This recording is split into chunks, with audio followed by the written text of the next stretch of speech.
Do you have a dachshund and have questions on topics like training and nutrition?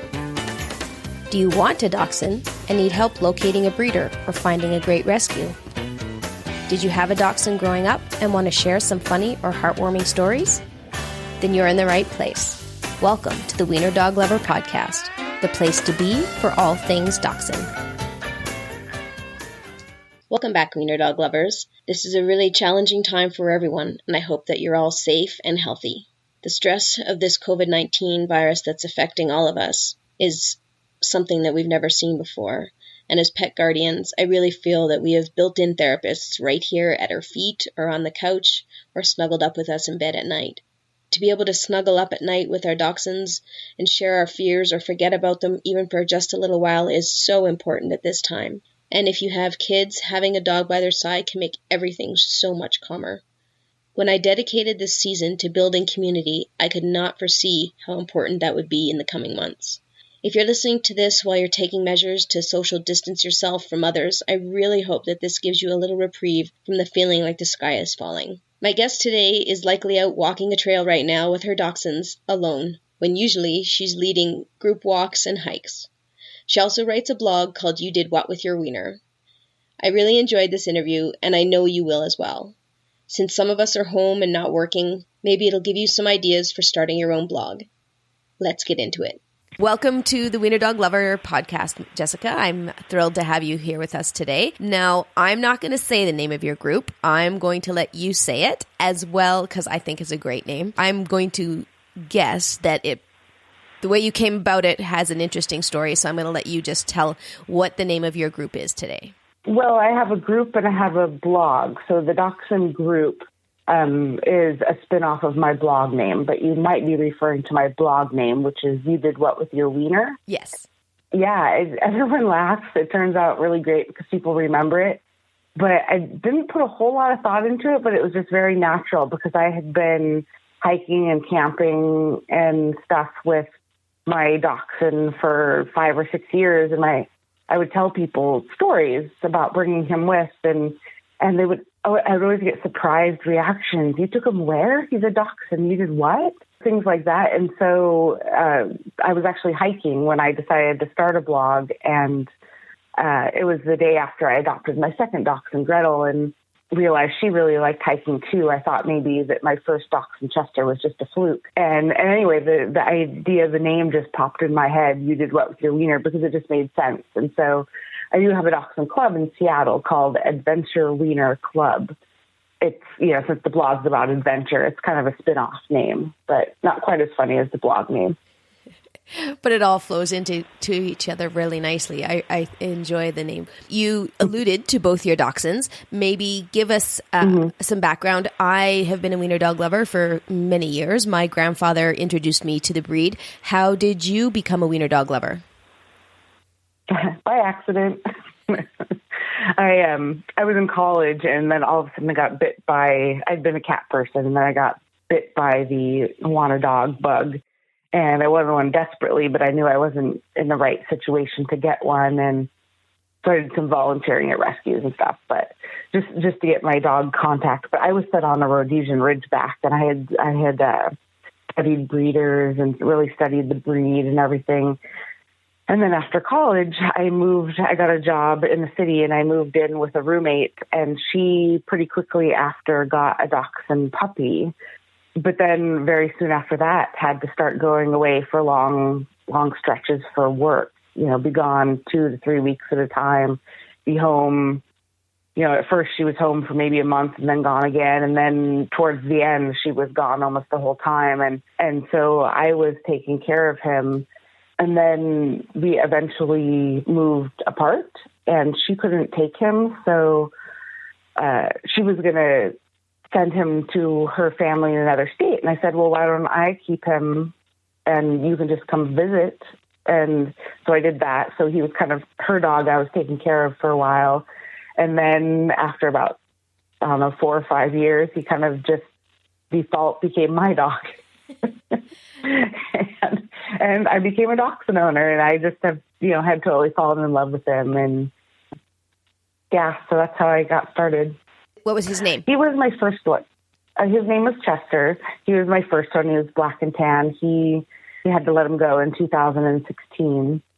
But he was 16 years old. He lived a long, good, happy life. And right before I started my blog, I had adopted a second dachshund. Her name is Gretel. She's a miniature chocolate dapple. I still have her. She's almost 10 now.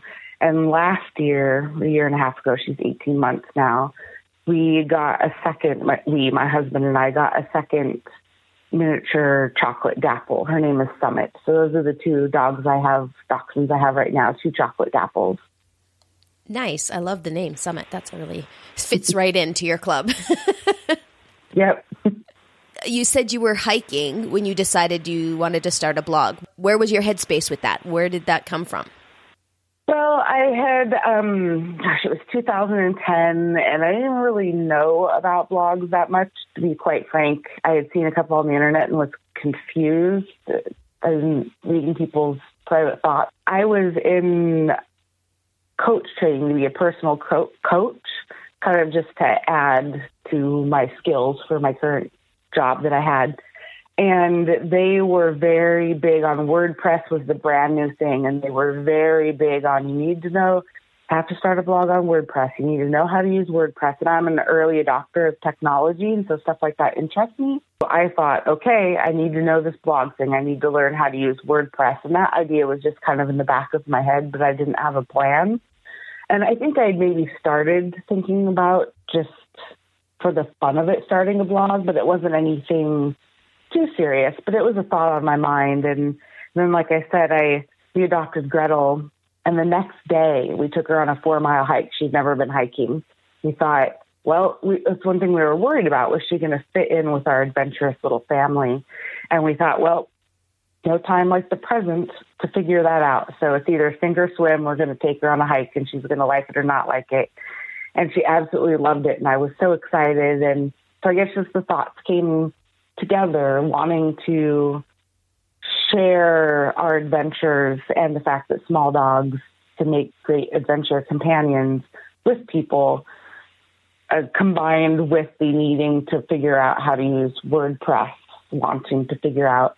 And so I just decided to start a blog. Well, we're glad you did. You put together the website, and what is kind of your goal for the website now that it's kind of more than just I guess it's still a blog, but it's got a lot of different aspects to it. So maybe give people a little bit of an overview of what that is and what you want people to get from going to your blog. Most blogs back then, 2010 and prior, were just a journal. Everyone just wrote a daily journal online that anyone that wanted to could read. It was like, your public diary. And blogs, that's not really what blogs are about anymore. People see them as an actual resource to learn information.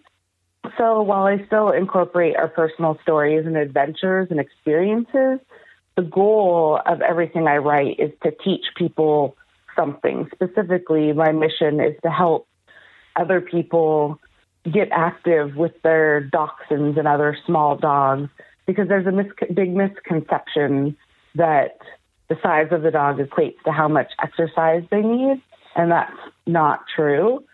Kind of raising awareness that small dogs, especially dachshunds, need exercise too, and they can make really great adventure companions. So we help people realize that and then get out safely and have a good time and introduce them to activities and places that they maybe haven't seen before. The really important thing to get across is about the activity level of a dachshund. I think a lot of dachshunds end up back in rescue because of that fact. People think, small dog, less active. I have 3+1 right now, and my little one, when I first got him, he was 7 months old, and oh my goodness, he was so busy. I can't even imagine not having given him a proper amount of exercise. So I think that it's really important to teach people that, for sure. So that's a great message to get out to everyone, and people who are looking as well. So that's, that they do need and they can. So if you're thinking that you can't have a small dog because you have an active lifestyle, you're wrong. Right. The other thing about dachshunds specifically, which is part of why I'm so passionate about it is it's very, very common for dachshunds to be overweight. Most people think normal is for dachshunds is the round, plump sausage dog, as people call them. And in fact, a dachshund specifically, that looks like a long sausage. And almost, every dog, like human, has a little bit different body type and shape, but almost 100% it's true that if a dachshund looks like a long stuffed sausage, they're overweight. As you probably know, dachshunds are very prone to spinal issues and back problems due to intervertebral disc disease, IVDD, and weight is one of a huge factor to causing more issues on their spine because of just the weight hanging down on their stomach and pulling on it. And then also in recovery. That's another reason it's very important to me. I try and, with my blog name, I try and present it in more of a let's not scare you and this is why you need to be active, but more like, look how fun it is. Let's do this. But the side effect is having a dog that's in better shape, which everybody wins.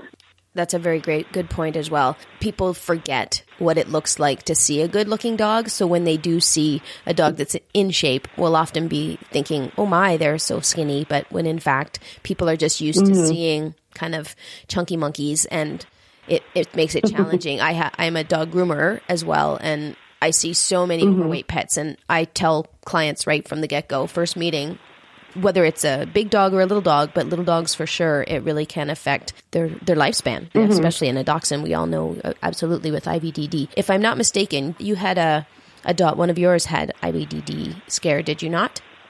Yes, Gretel was diagnosed with it. We didn't need surgery. She had, I believe there's 4 or maybe 5 different stages of the disease progression, and she was diagnosed at stage 2, which is, I'm told by our veterinarian, the earliest stage they can diagnose. Her injury was pretty mild, but it was clear that she had IVDD. And we ended up doing 10 weeks of crate rest and hydrotherapy, walking on the underwater treadmill, the cold laser treatments. Actually bought a cold laser, one of the most powerful ones you can buy for use at home for her. That was 4 years ago. I have to go back and look at the date. But she healed up and she's back to, she could hike 7 miles, no problem. And she's back to, I guess, fully healed, normal, I would say.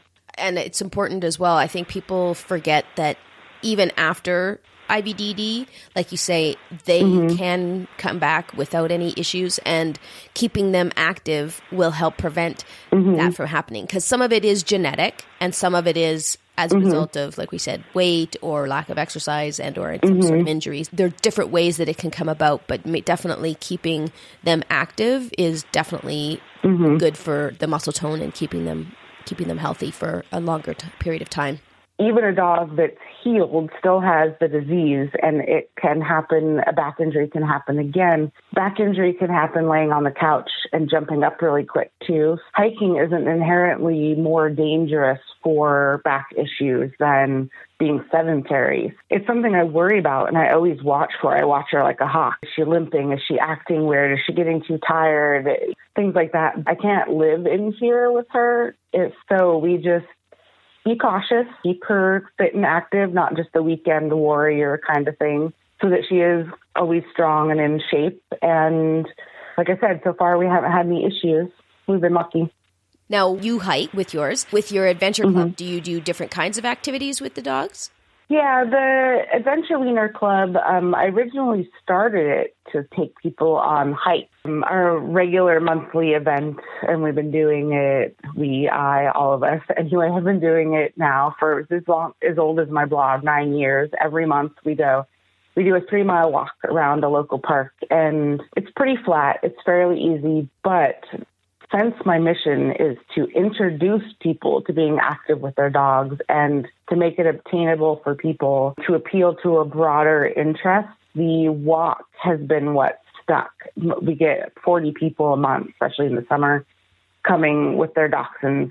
Hikes don't get quite the turnout because the person has to have the ability and the fitness and the confidence to go on a hike themselves before they'll take their dog on a hike. And a lot of people in our group don't have that. So a walk is something that appeals to a lot of people. We do that, but in the summers when the weather's nice, I also schedule a second event, which is usually some kind of off-trail walk in the city or a hike out in the woods, an easier hike kind of thing. Try and keep it obtainable for people. Like I said, the idea is to introduce people to these activities. And so I don't want to scare them right away with something really hard that sucks. That's a great point. What do you suggest to people who are maybe at that stage where they're ready to take that next step and go from just doing the walk to taking their dachshund for maybe a little bit of a hike or something a little more off-road? What do you suggest that they do to prep their dachshund for it? Well, I think luckily because dachshunds are bred to hunt and walk through the woods, I found with our club, most of them take to it naturally and just love it. So they really just need the opportunity. With that being said, like people, you can't go from being sedentary to hiking 5 miles up a steep mountain or anything. If someone's used to just walking on pretty flat ground around their neighborhood, the concrete, at first I would just stick to the neighborhood and try and do more hills and kind of varied terrain, steeper, harder. Then you can do just kind of flatter dirt paths to introduce your dog to the woods and yourself. And then it just progresses from there. I tell people to get them used to hiking, get them in better shape. The most training plans, even if you're a person and you're training for a marathon or something, you just increase the activity until you reach your goal of the type of difficulty you want to obtain. But how you usually do that is let's say you're walking on a flat dirt path now. Well, the next time, let's say it was 2 miles. The next time you might walk on that same flat dirt path and do 3 miles. But then the next time you might do 2 miles. So what the distance you did previously, but put a big hill in there, make it steeper. So it's a more difficult hike, not a longer distance. And then the next hike, you might do 3 miles again or do 4 on flat. And then the next one, do 3, but add some hills in there. And so you just keep progressing that way, just making it more and more difficult until you get to your goal distance and elevation gain or height. Awesome. That's a great way to explain it all to everybody.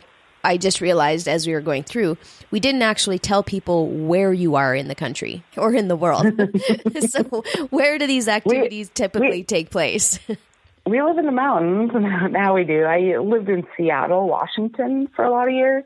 That's where the club is based, and I drive there once a month to do the regular walk. The hikes we do, I live about an hour and a half east of Seattle right now in a little town called Clay Elum. We just moved here last year. It's in the mountains. So when I do schedule hikes with the club, the hikes are often in the mountains, which is between me and Seattle. So they're kind of coming my way and I'm going their way a little bit to meet. But for the walks, I drive an hour and a half into Seattle to do those with people. Awesome. What mountain range is that? The Cascade Mountains. Depends on where you're at. We call them in Washington. We have the Cascade Mountains and then North Cascades, which is the top half of the state. But if you're from Oregon, which also has the Cascade Mountains, you might call all of Washington the North Cascades. It's just it's relevant to where you're from, but we just call them they're the Cascade Mountains geologically. That's what they're called. Cool. You've also really, I think a lot of people would like to, but just can't seem to make it work. You've actually taken your passion and turned it into your career, correct? Yes. What is it exactly you do now in terms of a career, and how did you make that happen? Well, that's the whole story is a whole nother interview. In short, I had been blogging for about 2 or 3 years when blogging started just growing as a industry, I guess you could say, and people started to make money. And so that's when I realized that I could write online for a living. So I kind of got serious about my blogging. I still had a full-time job, but I just tried to get more and write more content, get more and more readers to my blog. And then in 2012, I had some personal things go on that led to me leaving my full-time job. I took a leap of faith. I cashed out. It wasn't huge, but I cashed out my retirement that I had at the time and invested it, helped to pay bills, but also invested it in my blog. And now I write full-time on You Did What With Your Wiener. I just started a second blog that is general dachshund health advice, things called For My Dachshund. I coach other bloggers how to bring more traffic to their blog, and it's called monetizing your blog. I make money through advertisements. There's advertisements if you come and visit and read my articles. The content is free to the people reading it, but how I get paid for that is because people that come and read it look at the ads that are on my site. And the people placing the ads pay me some money to do that. And then also I recommend products, usually Amazon products and stuff to people that we like and love and use. And I get a small commission or a referral fee, if you want to call it, for introducing people to those products. Awesome. Now, the one called For My Dachshund, is that the number 4, F-O-R? It's spelled out. So F-O-R, My Dachshund, all one word. ForMyDachshund.com. Yeah. And it's, like I said, it's fairly new. I started it in September, but I really wanted to keep You Did What With Your Wiener as my primary mission, to help people with dachshunds and other small dogs be active, get out, travel, camp, hike, be adventurous. And I really didn't want to, I wanted my mission to stay clear with that one. But over the years, through my club and just the people following me have asked me so many questions about dachshunds. And my previous job was as environmental scientist. So my mind is scientific by nature, and I have investigated, learned, studied absolutely everything I can about dachshunds. There's always more to learn, but I consider myself somewhat of a breed expert. So I wanted to be able to share what I've learned through experience and through studying and everything with people to more general things. Why does my dachshund bark all the time? What do I do? Why won't they walk when I put their leash on and jacket? Why, what are common health issues? And kind of still help dachshunds live a better life, a healthier life, but just in a different approach to that end goal. The one thing for me, for this podcast, for this year, I've dedicated the podcast season to building community, and something that you really have truly created with your site and starting your blog and then growing to where you are now. If someone else was thinking of doing that, what tips would you offer to someone looking at maybe getting started with a blog or their website or even a club? Well, those are very different things, but the easiest thing to do, and something that I regularly encourage people, I get a lot of people, since my blog readers are from all over the country, but I often share with them about our walk in Seattle. I've actually this year trying to start a national chapter of the club. So anyone's welcome to contact me if they live in other areas that aren't Seattle and would love to have dachshund meetups where they are, because people are always lamenting to me, oh, I wish there was a dachshund meetup like that where I am at, where I live, wherever that may be in the U.S., or even I've had people in Canada reach out. And I'm always encouraging them, well, you should start your own group where you live. I started out on a site called meetup.com, and that's still where the main club lives. Most people nowadays, Facebook is more common for them, either starting a Facebook group for your area or starting a club on meetup.com to try and connect other dachshund people in your area to get together. Everyone listening to this, I assume, is a dachshund owner, so they know this. Dachshund people are fanatic about dachshunds, and they love to get together with other dachshunds and other dachshund owners and just talk about dachshunds and do dachshund things. And so it's kind of a no-brainer. As long as you can get the people to know about you, you're going to get people coming together. If you wanted to, start a group in your area, I would look on Facebook or Meetup. Like I said, I've started a national version of the club, and I'm trying to find ambassadors in different areas who want to do that. I kind of walk them through how to start a meetup, how to gather people in their area using my techniques and what I've done in the past, and under the umbrella of the Adventure Wiener Club, but a national version, not a local Seattle one. That's a great idea. And now, okay, so that we've covered the club side of it. What if someone's looking at starting a blog, whether it's for their dachshund or for their group? What would you suggest to someone getting started? I see a handful of new bloggers every day in my groups that I'm in, but they use them in a different way. Like I said, in the beginning, it used to be, there wasn't Facebook. So people used it kind of like a Facebook. You make posts about your life and yourself and talk with other people on it and stuff. And it's not used in that way anymore. Blogs are still very relevant, but blogs aren't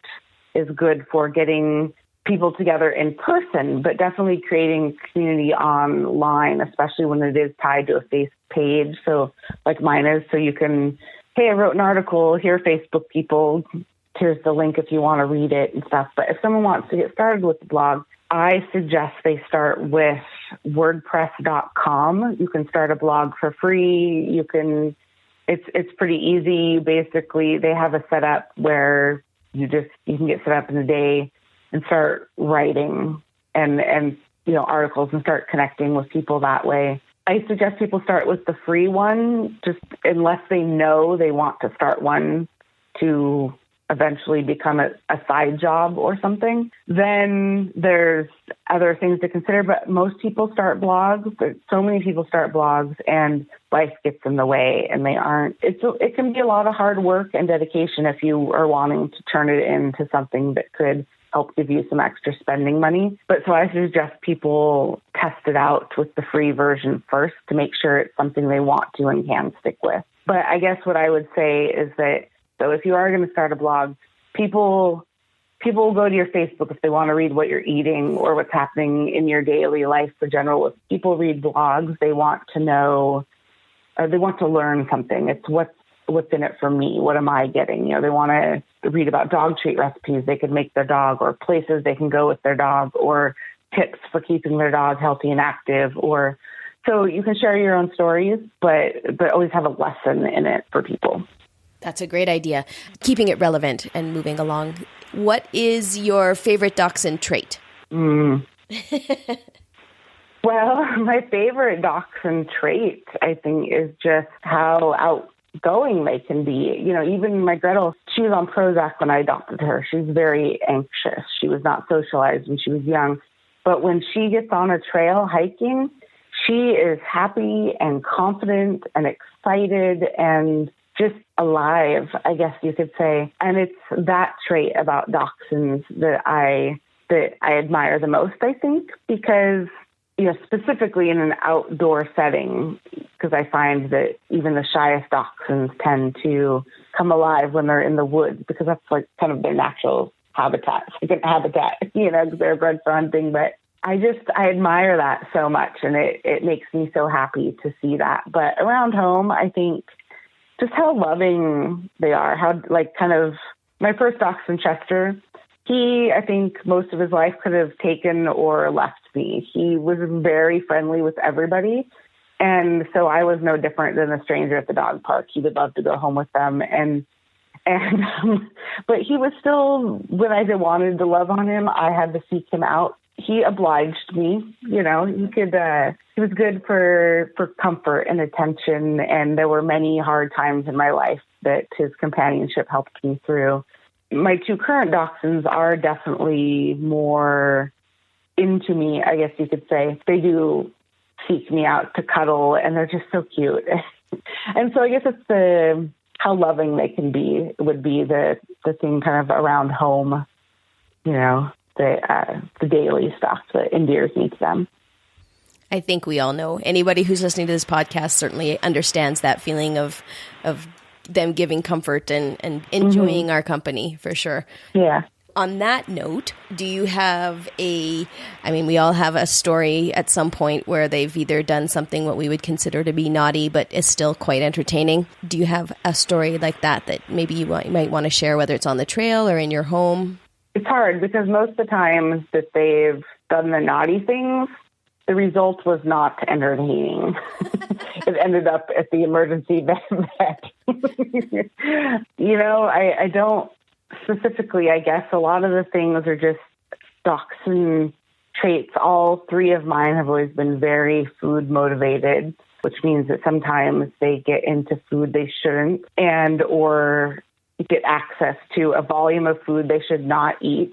I guess the quote unquote funniest time was, again, though it didn't quite end up with an ER visit, but I did have to call the vet, was we had put out our food waste, because in Seattle, they do municipal composting. And my husband had set the bag outside the door, not knowing that the dog could get to it. I didn't know either. And Gretel came in the house, this was sometime later, and was just laying around lethargic, stomach very bloated. I was afraid she had bloat. I called the vet, talked with the vet. And anyway, she was uncomfortable for sure with the swollenness of her belly, but it came out later that she had gotten in to that food waste and eaten a whole bunch of stuff we were going to compost, which is probably not very good for her.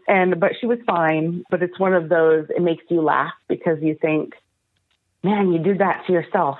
I hope you learned your lesson. But I think it's true for most dogs, but especially dachshunds, I find, no, they don't learn lessons. They don't, not the lesson we want them to learn anyway.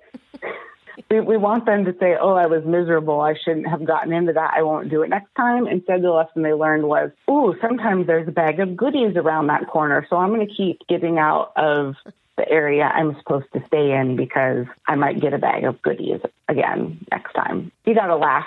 Dachshunds are stubborn. They're very driven.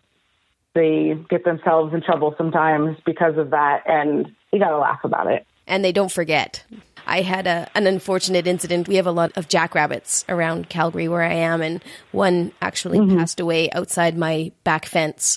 And the Wieners could all smell it and fussed around my gate. And finally, we got rid of that rabbit quite quickly. But the next, over 24 hours later, one of my guys managed to get out my front door and scoot around to try to get to the back to get to where the rabbit had been. And that was 24 hours after it had been gone. Right. So they don't... That's like 2 seconds. Yeah. That's like 2 seconds in dachshund memory. Yeah. They'll remember years later. He's like, that time there was a dead rabbit back there. I'm going to check and see. Maybe it could still be there. You've mentioned a couple of your websites. What, maybe just go through and give us all of your contacts for various things that you're doing so that people can find you no matter what. My main blog is youdidwhatwithyourwiener.com. And whether you spell wiener grammatically correctly, W-I-E, or W-E-I, which is the first way that I ended up spelling it. I was half asleep when I started my first blog. It was literally in the middle of the night. Dachshund people spell it either way, so it's not grammatically correct to spell it W-E-I. Whether you spell it either way, you'll end up on the same website. Don't get too hung up on that. That's my main blog. That's the one I've been doing for 9 years, and that has all of our hiking and adventures. And there is a Facebook called youdidwhatwithyourwiener.com page attached to that. I'm also on Pinterest if someone wanted to go look on there. But as far as social media, Facebook is my primary there. I also have a group, you can look it up. It's called the Adventure Wiener Club of America. If you go type it into the Facebook search bar, Canadian people, but you can still join it if you're in Canada. I just didn't put of North America. That's the new national group that I'm starting. Another one will come up, the Adventure Wiener Club of Seattle, but you have to live in Western Washington to join that one. But that's my dachshund club, the one I've been talking about in Seattle, where we do the walks and hikes. And that's what I hope to eventually scale to a national level. Then I have my newer blog that I started for my dachshunds. There is no social media attached to that because I share all of those same articles to my same Facebook page because they're just it's full of dachshund lovers that want to know more about the breed. I guess that's pretty much it. Is there anything that I didn't ask that you might want to share about any of the groups or anything before we go? Not really that I can think of. I think that you asked all the right questions, and I tried to fit in all of the things that I wanted people to know about. Can't think of anything. Great. Well, then I thank you very much for your time. I know there's a lot of uncertainty out there right now, so I'm so grateful that you've taken the time today to spend with me. I hope that you continue to stay safe and healthy and that your dachshund and other furries offer the kind of support that we all are so grateful for. If you have a wiener dog story, an event, or a topic you'd like to see us cover, send an email, bark@wienerdoglover.com. Follow us on Instagram, wiener_dog_lover_, or Twitter @lovingwienerdog, or find us on Facebook, Wiener Dog Lover. Never miss an episode. Head on over to wherever you listen to podcasts and subscribe, and you'll be notified every time we put out a new podcast. I'd also be grateful if you would leave us a review. Until next time, Wiener Dog Lovers, this is Lori, Sheba, and the Wieners signing off.